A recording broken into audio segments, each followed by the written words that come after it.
Hello बच्चों, तो कैसे आप सब। मैं आशा करता हूं कि आप सब बहुत ही बढ़िया होंगे और आपकी एग्जामिनेशन की तैयारी बहुत बढ़िया से चल रही होगी।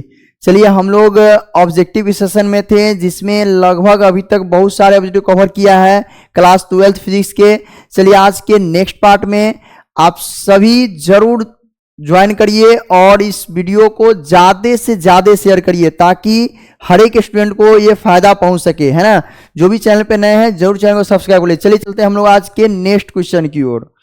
क्वेश्चन है आज का, क्वेश्चन कह रहा है कि प्रतिघात का मात्रक क्या होता है। प्रतिघात जो है ना उसका मात्रक क्या होता है। तो याद रखिएगा, हमेशा जो भी प्रतिघात होता है यानी आपका प्रतिरोध की तरह ही इसका भी मात्रक होता है। तो प्रतिरोध का मात्रक तो सबको पता होना चाहिए। जरूर अगर पता है तो वीडियो को जरूर एक रोक करके उसका आंसर जरूर दीजिएगा। तो प्रतिघात का जो मात्रक है ना बुआ, ओम होता है। कैसे लिखते हैं, तो ऐसे ओम लिखते हैं ना। चलिए, अगला क्वेश्चन है कि आर ओम प्रतिरोध वाले तार को खींचकर दोगुने लंबाई कर दिया जाता है ना। आर ओम प्रतिरोध वाले तार को खींचकर जो है दोगुने लंबाई का कर दिया जाता है।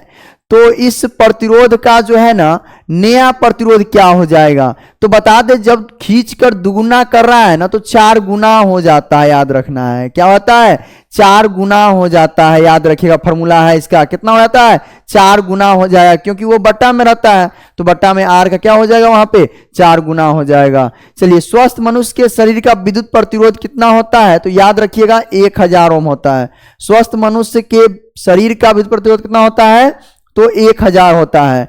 अगला है विद्युत वाहक बल की बीमा क्या होती है।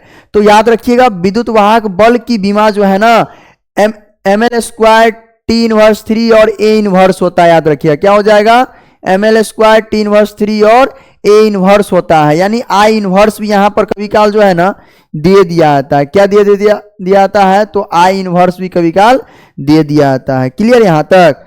चलिए चलते हम लोग नेक्स्ट क्वेश्चन की ओर। अगला क्वेश्चन है कि चालकों के तार से धारा प्रवाह को समझने के लिए किनका उपयोग करते हैं। तो चालकों के तार से धारा प्रवाह को समझने के लिए जो है ना हम लोग किनका उपयोग करते हैं। तो याद रखिएगा, हमेशा किरचॉफ के नियम का उपयोग करते हैं। किसका उपयोग करते हैं जी, तो याद रखिएगा, हमेशा किनका उपयोग करते हैं, तो किरचॉफ के नियम का। किनका उपयोग करते हैं, किरचॉफ के नियम का। दिखाई दे रहा है ना स्पष्ट रूप से, क्या। चलिए, अब दिखाई दे रहा है ना। चलिए, बता दें आपको कि किरचॉफ का जो नियम था ना, किरचॉफ का जो नियम था, 2 नियम दिया गया। किनके द्वारा, किरचॉफ के द्वारा 2 नियम दिया गया। एक बिंदु नियम बोला गया और दूसरे को आपको है ना ऊर्जा का नियम, है ना, यानी लूप नियम कहा गया उन्हीं को, है ना। जब भी बिंदु नियम की बात आए तो आगत वाली धारा और जाने वाली धारा दोनों का योग जो है ना 0 के बराबर होता है। किन के बराबर होता है, 0 के बराबर होता है। और एक बात याद रखिएगा कि कभी काल पूछ देता है कि बिंदु नियम किन पर लागू होते हैं। तो याद रखिएगा, बिंदु नियम का जब भी बात करें तो यानी वो आपको आवेश पर लागू होगा। किन पर लागू होगा, आवेश पर। और जब भी आपको जो है सो ऊर्जा की बात करें कि ऊर्जा पे कौन सा नियम लागू होता है, तो लूप नियम याद रखना है। क्या रखना है, लूप नियम याद रखिएगा। चलिए, अगला क्वेश्चन है कि चालकों के तार से धारा प्रवाहित किसका प्रयोग करते हैं हम लोग, तो किरचॉफ के प्रयोग, है ना। किरचॉफ कहिए या इसी को किरचॉफ भी कहा जाता है। अगला क्वेश्चन है कि विद्युत परिपथ किसी बिंदु पर सभी धाराओं का बीजगणितीय योग क्या होता है। बस किरचॉफ के नियम के अनुसार 0 हो जाता है। क्या हो जाता है, 0 हो जाता है। अगला है चालकों के अंदर विद्युतीय क्षेत्र E और इलेक्ट्रॉन की शिथिलता काल T का अनुमान लगाने के लिए अनुगमन वेग का मान क्या होता है। तो याद रखिएगा, अनुगमन वेग का मान जो है VD से सूचित करते हैं अनुगमन वेग को, है ना। यानी VD बराबर क्या होता है, इलेक्ट्रॉन ET बटे m को बोलते हैं। क्या बोलते हैं, ET बटे m बोलते हैं। चलिए, अगला क्वेश्चन है कि अनुप्रस्थ काट क्षेत्रफल A वाले किसी चालक, अनुप्रस्थ काट क्षेत्रफल A वाले किसी चालक तार को प्रवाहित धारा का मान जो है किनके बराबर होता है। तो याद रखिएगा, फॉर्मूला क्या होता है, याद है किन्हीं को तो जरूर कमेंट बॉक्स में लिखिएगा जरूर, है ना। फॉर्मूला का यहाँ पर जो है इनका फॉर्मूला हो जाता है I बराबर Ne मतलब नंबर ऑफ इलेक्ट्रॉन, A और Vd यानी संवहन वेग का है ना मान के बराबर होता है। चलिए अगला है कि विद्युत आवेश का ESU का मान कितना होता है। तो ESU का मान जो है 4.78 गुना 10 के पावर माइनस 10 के बराबर होता है।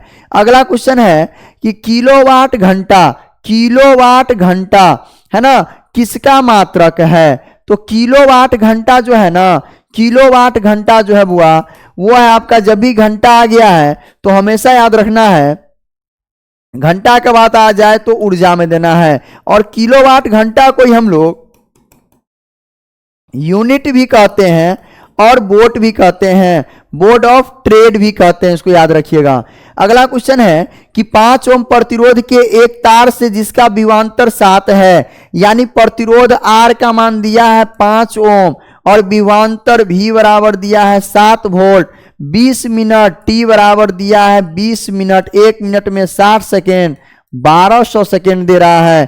प्रवाहित होती उत्पन्न उष्मा पर है ना Q बराबर होता है I स्क्वायर R T होता है ना, I स्क्वायर R T। तो हमेशा याद रखिए यहाँ पे V है और R है ना, तो V बराबर IR पढ़े हैं और I बराबर क्या हो जाएगा V/R हो जाएगा, यानी I बराबर V/R हो जाएगा, यानी 7/5 का स्क्वायर गुने R का मान है 5 गुने समय है आपको 1200। चलिए 7 का स्क्वायर 49, 25 गुना 5 गुना 1200 कटेगा, 5 से कट जाएगा, 5 से काट दीजिए इसको, 24 पंच 120 गुना कर दीजिए इसको, कितना हो जाएगा 49 को 24 से गुना कर दीजिए, कितना हो जाएगा जी 9 चौका 36, 4 चौका 16, 16 3 19 और 9 दूनी 18, 4 दूनी 8 1 9 6 8 8 16 1 17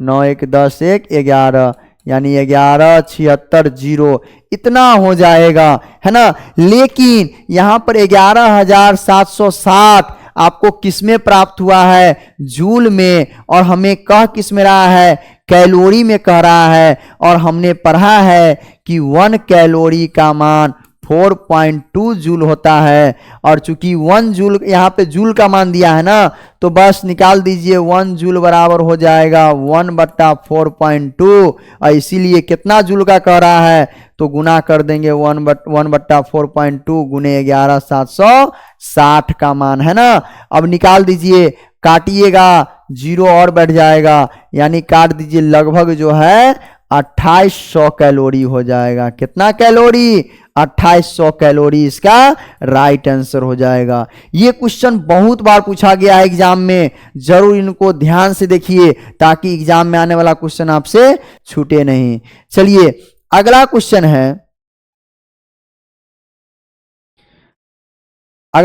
है कि एक एकांकी चालक के लिए निम्न में से कौन सा अनुपात अचर है, कौन सा अनुपात अचर है। तो याद रखिएगा, अचर की जब भी बात कर देना, अचर का मान जब भी कह दे तो कुल आवेश, दिया गया आवेश बटा क्या होता है, विभवांतर होता है। दिया गया आवेश बटा विभवांतर हो जाएगा जी, क्या हो जाएगा, दिया गया आवेश बटे विभवांतर हो जाएगा। तो रहने दिया जाए, मिलते हैं आप लोग से हम लोग नेक्स्ट वीडियो में। जरूर जो भी चैनल पे नए हैं जरूर चैनल सब्सक्राइब कर लीजिए, आने वाला वीडियो आपके लिए इंपॉर्टेंट होने वाला है, ताकि जरूर सबसे पहले नोटिफिकेशन आप तक जरूर पहुंच जाए। अपने दोस्तों के पास शेयर कर दीजिए, और मिलते हैं आप लोग से हम लोग नेक्स्ट वीडियो की ओर। धन्यवाद।